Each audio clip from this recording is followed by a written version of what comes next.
terkait Vicky Prasetyo sendiri kan sudah dikirimkan surat undangan panggilan ya Bang ya ke rumah langsung dari penyidik Polda Metro Jaya. Mungkin ceritakan secara singkat kali Bang soal tersebut. Iya, kalau ini saya berbicara dari sisi pengacara Vicky Prasetyo. Pertama-tama saya mau sampaikan kepada teman-teman semua bahwa Vicky itu perkaranya saat ini sudah naik ke tahap penyidikan, dilaporkan oleh seseorang ya, yang mana dia merasa dirugikan kurang lebih 500 juta. Nah, Vicky sendiri sampai hari ini menyatakan kepada saya, ini Vicky yang menyatakan bahwa Vicky sendiri tidak ada yang namanya mendapatkan transferan atau cash dari pelapor tersebut. Dan kasus ini Vicky belum diperiksa, kasus ini sudah naik ke tahap penyidikan. Artinya polisi, kita harus hormati, sudah melalui kelangkuan lidik ya, sidik sudah terjadi. Dan ketika saya berbicara seperti ini waktu itu, dan dalam waktu tidak lama polisi datang ke rumahnya Vicky Prasetyo. Di rumah Vicky itu bukan bawa surat panggilan, saya klarifikasi, tapi surat SPDP, pemberitahuan bahwa kasus sudah naik tahap penyidikan. Dan polisi berbicara dengan Vicky waktu itu, menyampaikan bahwa kasus kamu sudah naik ke tahap penyidikan ini. Dan Vicky juga bertanya, loh Kak, kok bisa naik ke tahap penyidikan? Saya sendiri tidak mendapatkan sepeser pun dari si pelapor. Menurut Vicky ya, saya sendiri tidak mendapat aliran dana dari si pelapor. Bagaimana saya mau pertanggungjawabkan perkara ini? Tapi polisi sampaikan kalau seperti itu nanti silahkan nanti klarifikasi di kepolisian supaya kami juga tahu, karena selama ini dipanggil kan Vicky tidak hadir. Dan saya sudah sarankan kepada Vicky, kalau ada panggilan dari kepolisian Polda Metro sebaiknya hadir. Kau jelaskan sedetailnya tentang masalah ini. Sehingga apa? Kalau memang kau tidak pernah menerima uang tersebut, aliran dana tidak pernah masuk ke kamu, kita ajukan permohonan untuk kasus ini dihentikan. Karena kasusnya tidak layak dong, orang tidak terima duit itu dilaporin. Bahkan si pelapor kalau tidak bisa membuktikan, Vicky bisa melakukan kontra MP. Kalau itu terjadi, kalau memang Vicky tidak mendapatkan uang sama sekali, atau tidak ada aliran dana yang mengalir ke Vicky, pertanyaan saya bagaimana orang bisa dilaporkan kalau aliran dananya tidak ada? Bang, tapi kan ini kan sebelumnya kan dari pihak sana juga udah bilang misalnya udah ada 10 kali panggilan ya terhadap Vicky sendiri mengirim surat, tapi dari mangkir. Tapi selalu mangkir gitu Bang. Mungkin tanggapannya gimana? Karena waktu itu saya belum jadi pengacaranya. Tapi ketika saya sudah jadi pengacara tahap sudah naik penyidikan, saya sudah bilang sama Vicky, sebagai warga negara yang baik, kalau ada panggilan dari penegak hukum, datang, klarifikasi, sampaikan kebenaran itu. Dan datang jangan datang diri aja, datang juga bawa alat bukti, membuktikan bahwa kamu tidak bersalah, kamu tidak terlibat dalam urusan uang 500 juta tersebut, supaya kasus ini kita minta untuk dihentikan. Kan sesimpel itu. Tapi kalau tidak datang terus, ini kan juga dianggap bahwa kamu tidak bertikat baik, memperberat. Dan kalau dipanggil sudah tahap sidik itu di mana polisi meyakini bahwa terjadi tidak pidana. Dipanggil sekali nggak datang, dua nggak datang, tidak ada alasan.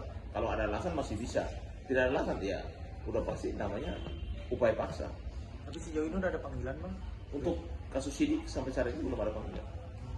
Saya nggak tahu sudah ada panggilan atau belum, tapi menurut yang bersangkutan ya, bahwa dia kemarin bukan panggilan, tapi pemberitahuan bahwa kasus ini sudah naik ke tahap penyidikan, ada SPDP-nya. Bang, ini kan udah naik tahap penyidikan ya. Agak berat nantinya untuk Vicky saat diperiksa karena sebelum itu kan mangkir dari pemanggilan polisi ya Bang.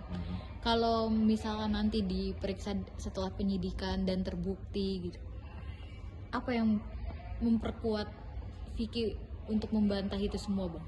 Ya tentunya kan Vicky kalau sudah hadir, kami dampingi. Vicky pasti akan menjelaskan ya terkait dengan hubungan hukum dia sama si pelapor.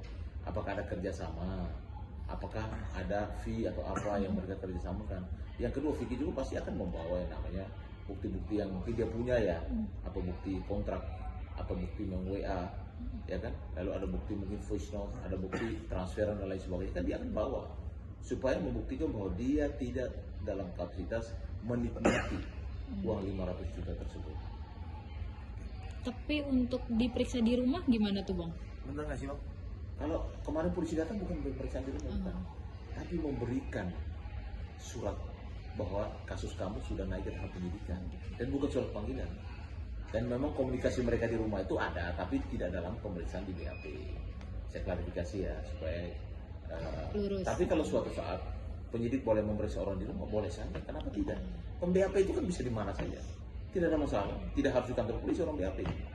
Tidak ada keistimewaan. Tidak ada keistimewaan. Kalau memang dia bisa sakit atau memang tidak berkeberatan atau mungkin dia ada halangan. Oh bang, bisa nggak kita ketemu bisa ada pemeriksaan, kan ada masalah.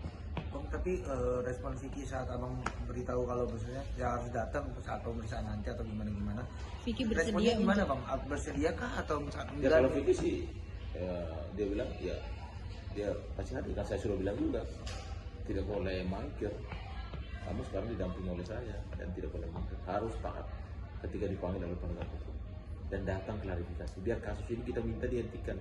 Kalau memang apa yang disampaikan Vicky benar bahwa dia tidak pernah menikmati uang 500 juta, tidak pernah dapat transferan, dapat ini, dapat itu, kan apa hubungannya seseorang kasus dinaikkan sidik kalau yang bersangkutan sendiri si terlapor tidak menerima aliran dana dari si pelapor?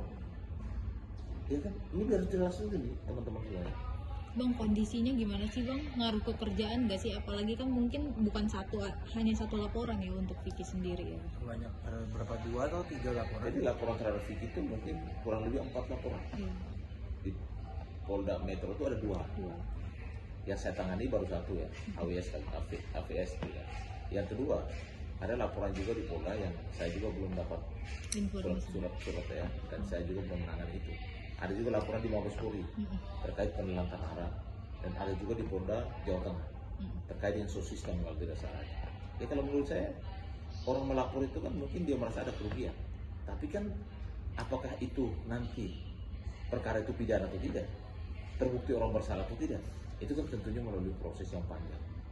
Tapi saya sarankan semua perkara tadi kemarin saya bilang Vicky kalau bisa satu persatu kita beresin lewat jalur restoratif justice, karena ancaman hukumnya 5 tahun.